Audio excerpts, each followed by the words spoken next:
The big diesel surveyed the shed. "Not bad," he said. "I've seen worse. At least you are all clean." The engines gasped. "It's not your fault," he went on, "but you're all out of date. Your controller should scrap you and get engines like me. A fill of oil, a touch on the starter, and I'm off with no bother, no waiting. They have to fuss around you for hours before you're ready." At last, the engines found their voices. An inspector had to come and stop the noise. They held an indignation meeting early next morning round the turntable. "Disgraceful," rumbled Gordon. "Disgusting," said James. "Despicable," spluttered Henry. "To say such things about us," burst out Donald and Douglas. "It's to teach him a lesson we've been wanting." But no one had any good ideas, and at last they all went off to work, except for Duck and Stepney. "Never mind," said Duck. "We'll be sure to think of something." "We'll have to be quick then," warned Stepney. But their chance came sooner than expected. Diesel purred comfortably. He was being warmed up well before time. An inspector watched a fitter making adjustments. The wind tugged at the inspector's hat. The fitter replaced the air intake cover. "Okay, mate," he said. Diesel saw his coaches waiting at the platform. He rolled proudly towards them. "Look at me, Duck and Stepney," he purred. "Now I'll show you something." He advanced a few yards, then suddenly he coughed, faltered, choked, and stopped. The inspector meanwhile had seen nothing of this. He was looking for his hat. "Can we help you at all?" asked Duck and Stepney sweetly. Diesel seethed with baffled fury as they pushed him back to the shed.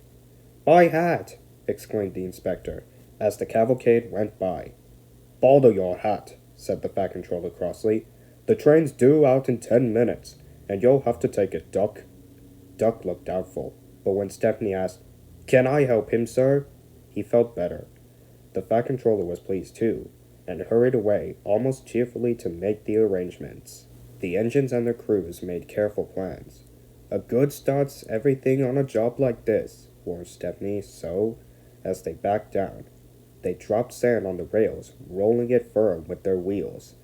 Both controllers were there to see them off.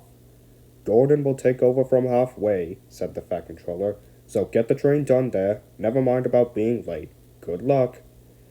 "Don't worry, sirs," smiled Stepney. "We'll get there, and be early, too."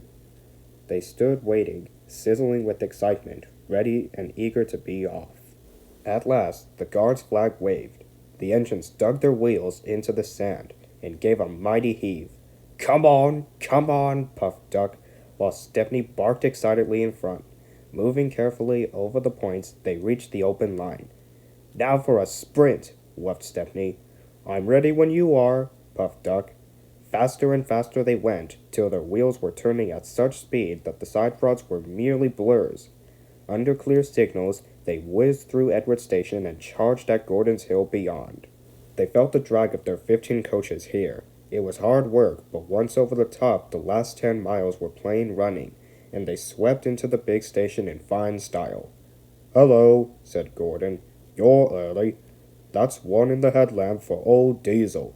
Have you heard the latest?" he chuckled. "Diesel had sucked the inspector's hat into his air pipe. That's why he broke down. James says he's sick as spoiler sludge and sulking in the shed. Out of date, are we? Ho, ho, ho!" And still laughing, Gordon puffed away. Everyone was sad next day when Stepney had to go. All the engines who could came to see him off. The Fat Controller made a speech, and so did Stepney's controller. Donald and Douglas made everyone sing, "Auld Lang Syne," and then Stepney and his controller puffed off to a chorus of cheers and whistles. "Goodbye, Stepney. Come again. Goodbye, goodbye." But what about Diesel? He'd slipped away the night before.